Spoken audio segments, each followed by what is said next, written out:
अच्छा जी, class ninth का oxidation reduction का टॉपिक था।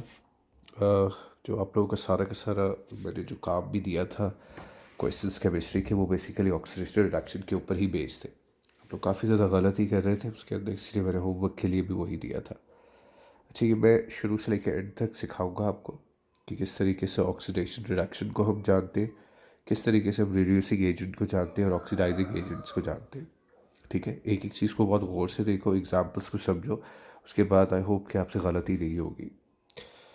सबसे पहले ऑक्सीडेशन स्टेट को हम समझेंगे कि ऑक्सीडेशन स्टेट क्या होती है, क्योंकि इसी के ज़रिए हमें सब कुछ पता चलता है।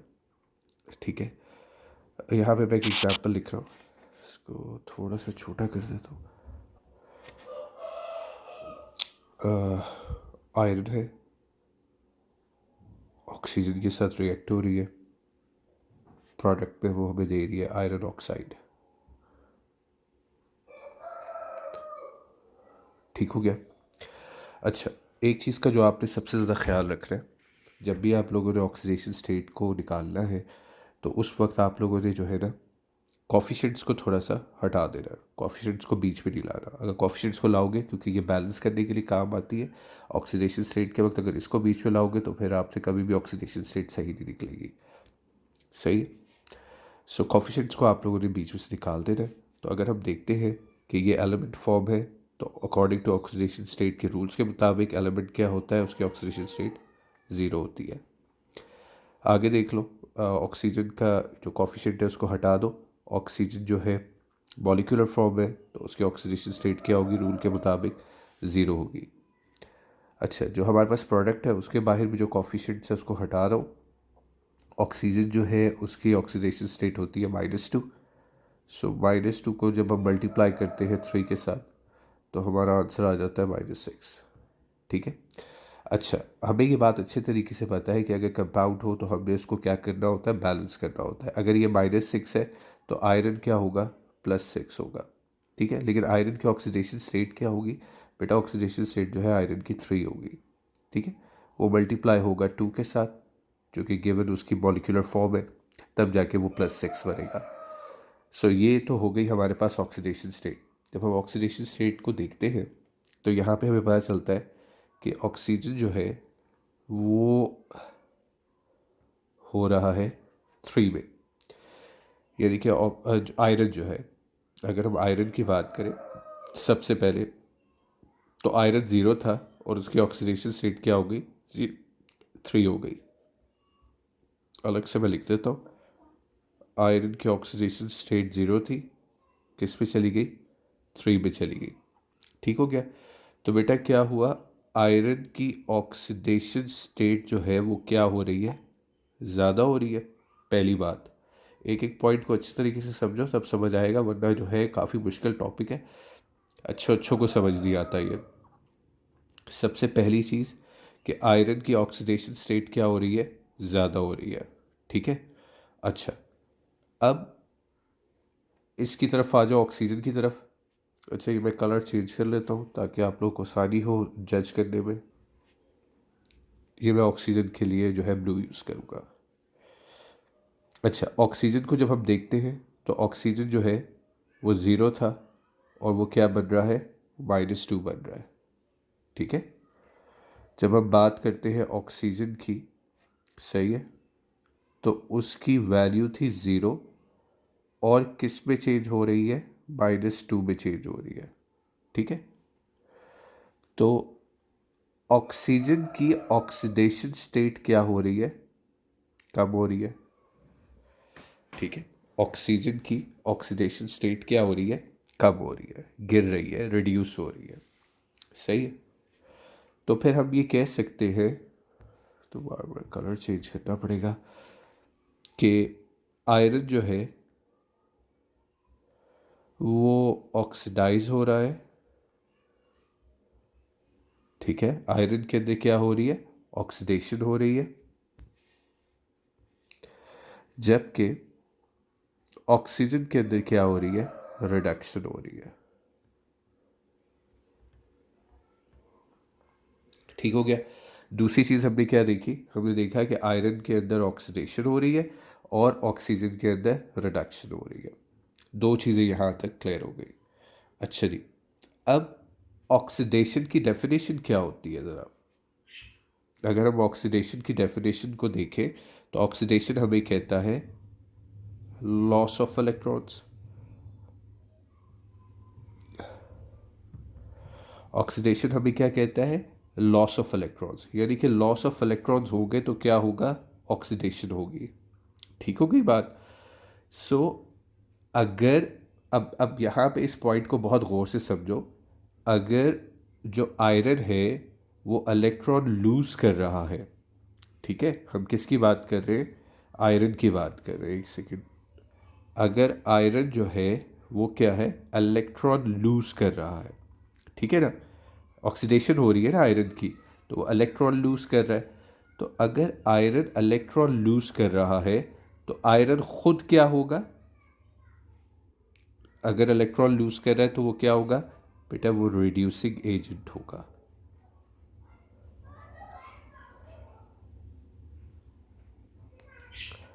ठीक है, अगर आयरन जो है ऑक्सीडाइज हो रहा है और इलेक्ट्रॉन लूज कर रहा है तो वो खुद क्या होगा? रिड्यूसिंग एजेंट होगा। क्योंकि इस आयरन की वजह से जो उसके दूसरा एलिमेंट था वो क्या हो रहा था? रिडक्शन हो रही थी। तो अगर एक एलिमेंट दूसरे एलिमेंट के अंदर रिडक्शन को कायम करे तो वो खुद क्या कहलाता है? रिड्यूसिंग एजेंट कहलाता है। ठीक है, आयरन ने क्या किया? ये बेटा आपका आयरन था, ठीक है, ये था आयरन। इसने ऑक्सीजन के अंदर क्या परफॉर्मेंस थी? रिडक्शन की, इलेक्ट्रॉन्स की रिडक्शन की, जिसकी वजह से ये खुद क्या कहलाया? रिड्यूसिंग एजेंट कहलाया। सही है, यहाँ तक बात क्लियर है? अच्छा जी, अब हम आ जाते हैं ऑक्सीजन की तरफ। हमने कहा कि ऑक्सीजन जो है वो ज़ीरो से -2 पे गया, जिसमें उसकी ऑक्सीडेशन स्टेट क्या हो गई थी? कम हो गई थी, और उस पर रिडक्शन हुई। रिडक्शन की डेफिनेशन क्या होती है? रिडक्शन की डेफिनेशन होती है गेन ऑफ इलेक्ट्रॉन। क्या डेफिनेशन होती है? गेन ऑफ इलेक्ट्रॉन, जिसकी वजह से ये क्या कहलाता है? रिडक्शन कहलाता है। अगर ये गेन कर रहा है इलेक्ट्रॉन्स, तो ये गेन किससे कर रहा है बेटा? ये गेन कर रहा है आयरन से। सही है, अगर ये गेन कर रहा है आयरन से इलेक्ट्रॉन, तो इसका क्या मतलब हुआ कि उससे इसने गेन किया है इलेक्ट्रॉन्स, तो ये क्या कहलाएगा? खुद ऑक्सीडाइजिंग एजेंट। ऑक्सीडाइजिंग एजेंट कहलाएगा। जबकि आयरन क्या था?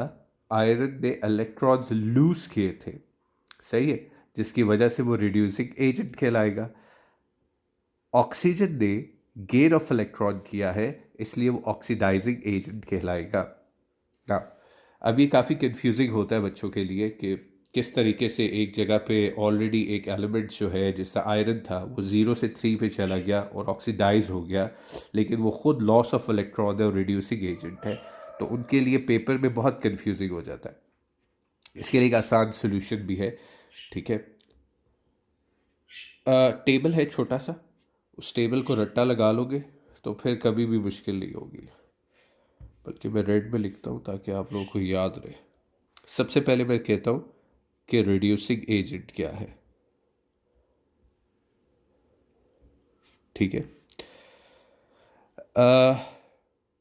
रिड्यूसिंग एजेंट जो होगा वो आपका रिडक्शन को, एक सेकेंड, इसको पहले यहाँ पे मैं लिख लूँ रिड्यूसिंग एजेंट के नाम पे, और यहाँ पे ऑक्सीडाइजिंग एजेंट भी हेडिंग दे देता हूँ।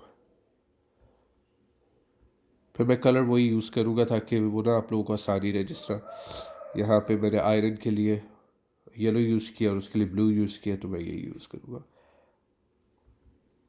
Oxidising agent. ये हेडिंग के तौर पे मैं सिर्फ दे रहा हूँ। अच्छा जी, सो रिड्यूसिंग एजेंट कौन होगा? Which causes reduction.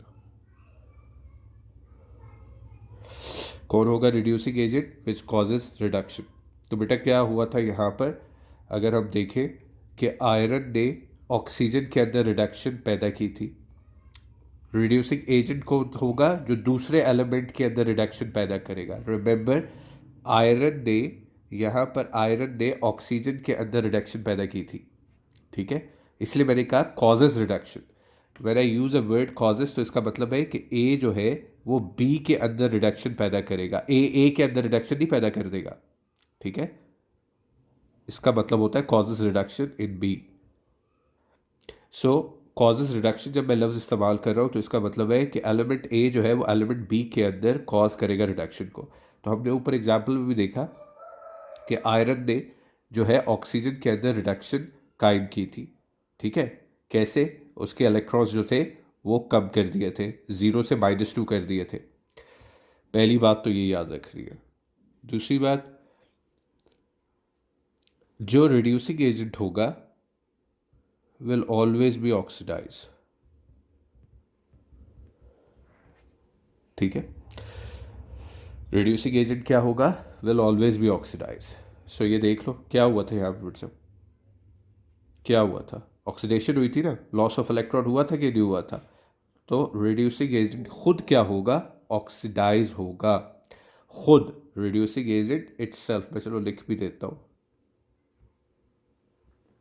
इटसेल्फ क्या होगा? ऑक्सीडाइज होगा। आखिरी चीज, लॉस ऑफ इलेक्ट्रॉन्स होंगे इसमें, ठीक है। तो ये देख लो क्या हुआ था यहाँ पर, लॉस ऑफ इलेक्ट्रॉन्स हुए थे कि नहीं हुए थे? मतलब जिस तरीके से हमने एग्जाम्पल को पहले सॉल्व किया, हर वो चीज़ जो है वो प्रॉपरली इस रूल्स के मुताबिक आ रही है। चलिए अब लाइन लगा लेते हैं।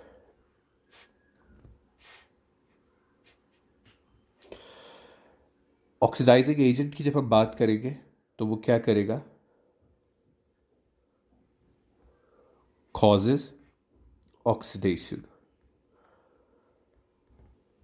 ठीक है बेटा। इसका भी मतलब जब मैं कॉजेज कह रहा हूँ तो ए जो है वो बी के अंदर, ठीक है, बी में ए जो है वो बी के अंदर कॉज करेगा किसको? ऑक्सीडेशन को। जिससे आप लोग ऊपर देख सकते हो कि क्या हुआ था। ये जो ऑक्सीजन थी, ये ऑक्सीजन इसने क्या कायम की? ऑक्सीडेशन कायम की। किसके अंदर? आयरन के अंदर। ये खुद ए था यहाँ पर और बी कौन था? ये आयरन था। यानी कि ऑक्सीजन ने बी के अंदर क्या कायम की? ऑक्सीडेशन कायम की। तो पहला रूल तो यहाँ पे बिल्कुल सही बैठ रहा है। नंबर 2, खुद जो होगा वो क्या होगा? Is reduced itself. जब हम इसकी बात करेंगे, इटसेल्फ की बात करेंगे, तो ये क्या होगा? रिड्यूस होगा। तो आप लोग देख लो क्या हुआ था यहाँ पे। ऑक्सीजन जो था वो 0 था, 0 से क्या हो गया? -2 हो गया, तो रिड्यूस हो गया था। आखिरी बात, it will gain electron, gains electrons. तो देख लो ऊपर एग्जाम्पल में क्या हुआ था, ठीक है। अगर ये जब हम बात करें रिडक्शन की यहाँ पर, सो रिडक्शन ने क्या किया होता है? गेन ऑफ इलेक्ट्रॉन करना होता है। रिडक्शन ने क्या करना होता है? गेन ऑफ इलेक्ट्रॉन करना होता है। मतलब डेफिनेशन के अकॉर्डिंग इट गेन्स इलेक्ट्रॉन, जबकि ऑक्सीडाइजिंग जो है it's a loss of electron. तो ये वाला जो आखिरी पॉइंट है बेसिकली ये आपकी सिर्फ और सिर्फ डेफिनेशन को ओबे करता है कि इट गेन्स इलेक्ट्रॉन्स। अच्छा जी, अब एक एग्जांपल और करते हैं ताकि आपकी अंडरस्टैंडिंग और बेहतर बैठ जाए। अच्छा, ये एग्जांपल जो है ना काफ़ी ज़्यादा इम्पोर्टेंट है। उसका रीज़न क्या है कि जब आपको आयोनिक फॉर्म में एग्जांपल दी जाती है तो आप लोगों को कुछ समझ नहीं आता कि एग्जांपल क्या है, कैसे इसको सॉल्व करना है, ठीक है। हालांकि मैं क्लास में कई दफ़ा आप लोगों को बता चुका हूँ कि आयोनिक फॉर्म से कोई घबराने की ज़रूरत नहीं होती। आयोनिक्स को भी अगर आप प्रॉपर मेथड इस्तेमाल करो तब ये भी सॉल्व हो जाती है, ठीक है। और ऑलरेडी जो रूल्स हैं ऑक्सीडेशन के उसमें ये बात मेंशन है कि अगर आयोनिक फॉर्म होगी तो जो भी उसकी आयोनिक फॉर्म मेंशन होगी वही उसकी ऑक्सीडेशन स्टेट बन जाती है। तो मतलब मुश्किल बात तो नहीं है, तब भी है। अच्छा जी। अ, सबसे पहले हम देख लेते हैं कि ऑक्सीडेशन स्टेट निकाल लेते हैं कि किसकी क्या बन रही है। सो कलर्स और डिफरेंट इस्तेमाल कर लेते हैं ताकि हमें फ़र्क जो है वो रहे। नहीं तो इसके लिए दोबारा से मैं येलो ही यूज़ कर लेता हूँ। ओके जी, तो आयरन इसको हम निकाल देंगे, कॉफिशेंट्स को निकाल दिया करो फौरी तौर पे, क्योंकि ये बैलेंस के काम आता है, इस ऑक्सीडेशन के स्टेट से इसका कोई ताल्लुक नहीं है। सो आयरन की जो है वो, जो आयोनिक फॉर्म होगी, बेटा जो आयोनिक फॉर्म थी वही उसकी ऑक्सीडेशन स्टेट है। ठीक है, याद रखो, जो ही आयोनिक फॉर्म होगी वही ऑक्सीडेशन स्टेट होगी। क्लोरीन मॉलिक्यूलर फॉर्म में, ठीक, अच्छा इसको मैं बाद में करता हूँ, पहले आयरन ही को देख लेते हैं। इसकी अगली जो है वो आयोनिक स्टेट जो है वो 3+ है, 3 पॉजिटिव, तो यही रहेगी। अब 2+ से ये क्या बन गया, 3+ बन गया। ठीक है, ये आयरन की हो गई। क्लोरीन की चेक कर लो ज़रा, क्लोरीन को भी देख लो एक दफ़ा। क्लोरीन की हमारे पास है मॉलिक्यूलर फॉर्म है बेटा, मॉलिक्यूलर फॉर्म की ऑक्सीडेशन स्टेट क्या होती है, 0 होती है। 0 से ही क्या जा रहा है, यहाँ पे इसकी आयोनिक स्टेट क्या है, -1। सो बेटा -1 इसकी आयोनिक स्टेट बन रही है।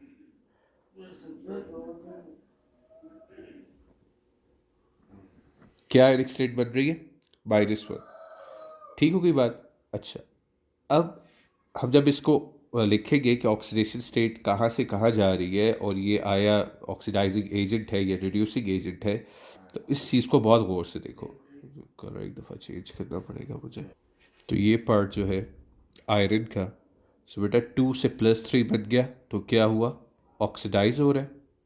सही है ना, ऑक्सीडाइज हो रहा है, तो क्या होगा, ये रिड्यूसिंग एजेंट होगा। सही है, ऊपर देख लो, रूल देख लो, अगर ये ऑक्सीडाइज हो रहा है, ठीक है, तो क्या होगा, रिड्यूसिंग एजेंट होगा। चलिए आगे देख लो। क्लोरीन की जब बात करते हैं, इसका भी कलर चेंज कर लो। सो क्लोरीन क्या हो रहा है, 0 से -1 जा रहा है, तो क्या हो रहा है, रिड्यूस हो रहा है। तो जब रिड्यूस होगा तो क्या होगा, ऑक्सीडाइजिंग एजेंट होगा।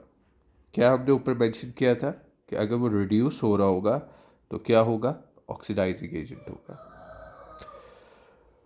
अच्छा, अगर आप कहोगे तो ये नोट्स मैं साथ जो है वो शेयर कर दूंगा डिस्क्रिप्शन में, तो वहाँ से फिर आप देख लेना अच्छे तरीके से। अगर अभी भी कोई मसला हो ऑक्सीडाइजिंग रिड्यूसिंग एजेंट में तो मुझे फिर कमेंट कर देना, मैं दोबारा से समझा दूंगा।